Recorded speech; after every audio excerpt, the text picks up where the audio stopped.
So yon, good day sa inyo mga ropa. This is Brentro, all about two wheels.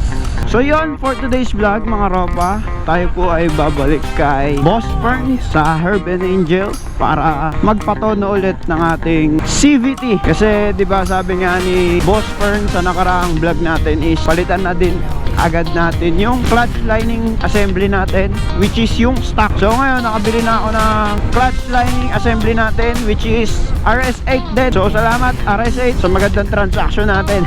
Direkta kasi ako na order sa kanila. So masasabi ko ng full CVT na yung meron tayo. Sa lukuyang tono natin ngayon is 13-15 na bigat ng bola, 1-2 RPM, center at clutch spring. Papalitan lang natin dun is yung bola tsaka yung center spring. At yun, tulad nga nasabi ko doon sa latest vlog natin is itatry ko yung straight 16 grams tapos 1.5 center spring. Yung kasalukuyang tono natin ngayon is medyo nakukulangan pa ako sa dulo kasi ano lang siya, more on arangkada at gitna. Siguro dahil nakastock clutch lining pa tayo, kaya siguro gano'n. So yun, nga pala mga ropa, nagpalit na rin pala tayo ng side mirror. Ang tawag dito sa side mirror na to ay Street King side mirror version 2. Hindi na yung MHR side mirror yung gamit natin kasi parang di ako komportable pag bumibiyahe ako ng Maynila. Feeling ko parang paparahin na lang ako bigla dahil sa side mirror natin. Pero marami naman nagsasabi na wala daw huli yun. Wala daw. Pero mas maganda na to, safe. Tapos ayan, blue lens na rin yung in order natin para iwas silaw sa mga naninilaw dyan. Ayan o, maganda naman, solid naman yung side mirror na to. Kung gusto nyo naman bumili na itong ganito, visit nyo lang yung TikTok shop ko. Ayan, Brentro sa TikTok. Ayan, dun yung makikita yung link ng side mirror na to. So honest review lang sa 13-15 na bigat na bola. Bibigyan ko lang kayo mga ropa ng honest review sa kasalukuyang set natin ngayon, which is RS8 pulley, 13-15 grams ng bola, 1-2 center spring, 1-2 clutch spring, RS8 belt, stock, clutch lining assembly. So all goods naman sa arangkada gitna, promise. Kung kasing bigat nyo ako, 60 kg rider ako, mag-enjoy kayo sa gantong set mga ropa. Kasi depende rin talaga sa bigat nyo. Ibabase nyo yung bigat ng bola, yung tigas ng center spring, ng mga spring sa bigat nyo rin. So yan mga ropa, dito na tayo sa shop ni Boss Ferns. Yan, dito ulit tayo sa Herb and Angel. Ayun, papatono ulit tayo. Tingnan natin itsura no clutch lining natin kung malaki na yung kain. After 1 month, hindi pa naman siya ganun kaput-put. Kahit na yung bell natin is may groove na. Ayan o. Yung bola, may kanto na. May kanto. Pag nasa loob na siya. Yan, dito. Dito na siya kumakain. Kaya nauubos agad. So yun mga ropa, kung bakit pala nagkaroon ng kanto agad yung bola natin is sumasagad sa backplate ni RS8. Pero all goods lang naman daw yun. Natural lang sa sumasagad. Natural lang daw na sumasagad yung gano'n. Bilog yan mga bossing. Hinasa ko yan bago ko ikabit. So yun mga ropa, epic fail tayo sa nakuha nating bola, no? Ayan o. Yung nakuha pala nating bola is yung GY6. Pang Rosy lang pala to, tsaka mga pang Honda Beat. So epic fail tayo sa bola natin. Ginawa na lang ni bossing, buti may spare part siya ng 19 grams. Pinagmix na lang namin yung 13 grams tsaka 19 grams. So total kinalabasan pa rin nung bigat is 96. Ganun din kasi kapag nag 16 straight ka, 96 din ang lalabas. So tinugma na lang ni bossing sa 13 grams tsaka 19 kinombi niya. Baka may mambash na naman dyan. Ang layo ng kombi namin. Testing lang yun.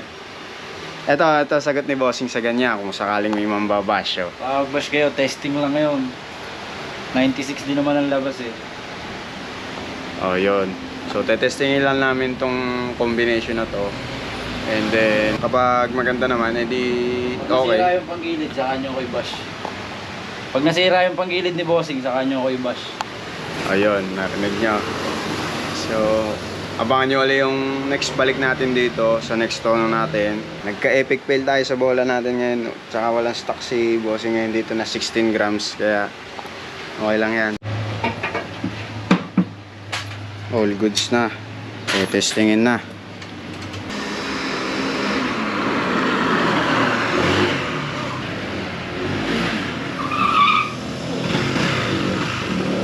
Anong masasabi mo, boss?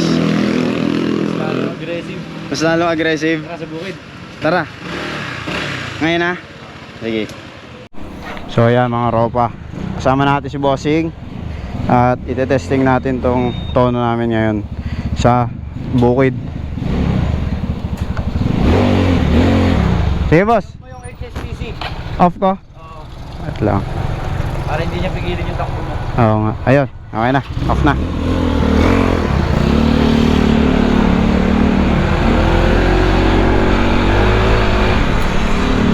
Wow. Lumakas nga sa torque, no? Mas umukay nga, ano? Mas umukay yung pakiramdam ko compare sa kanina. Ayun, no? All goods na.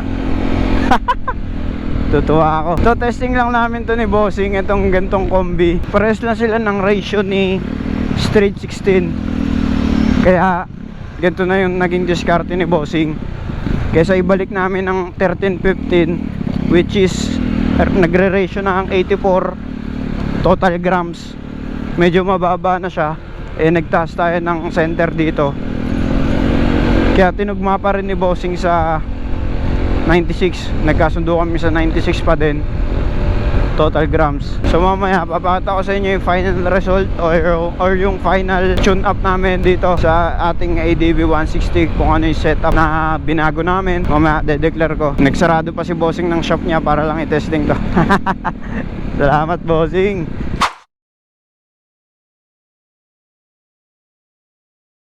So mga ropa, ayan, isang haba. Test ride natin, torque, top speed, ayan, overall. Testing natin yung tono namin ni Boss Fern. Off STC. Ayan, isang haba, 0 to 100, alright? 0 to 60, tapos 0 to 100. First attempt. 1, 2, 3, go!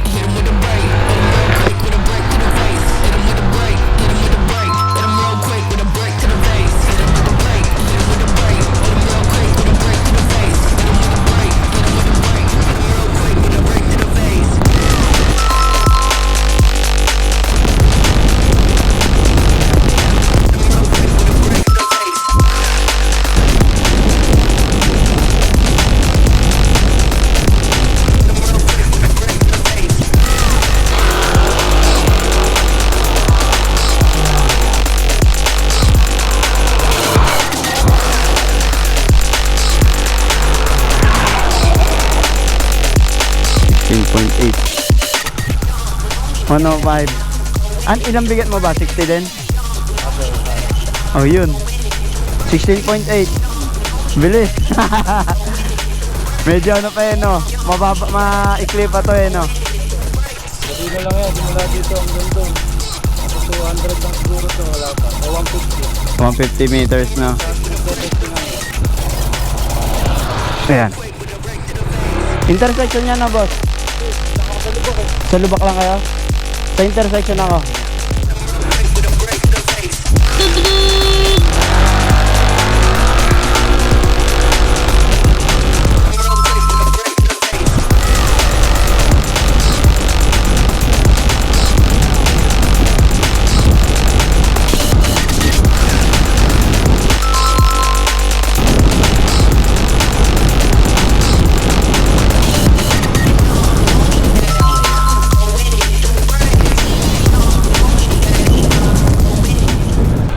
$108. No. Doon ako nag-post nung ano ka na eh. Bumaba kang throttle. 19. So yun mga ropa. All goods, all goods. Panalo yung setup namin yun ni Bossing kahit epic fail.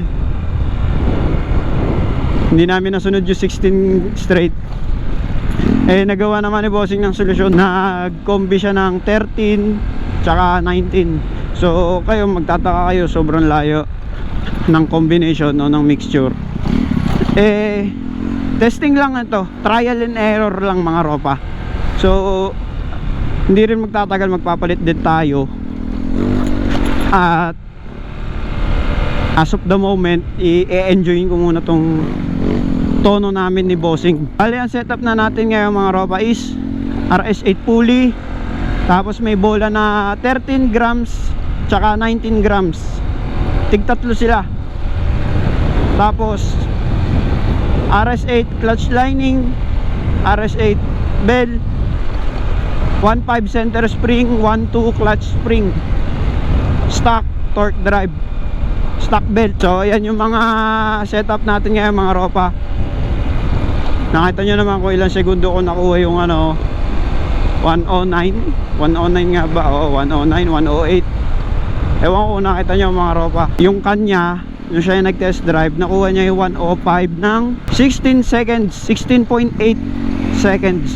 Satisfied naman ako sa arangkada niya. Hindi ko pa masasabi yung dulo. Siguro kapag nagka-ride ako ng sobrang habang daan, ganon.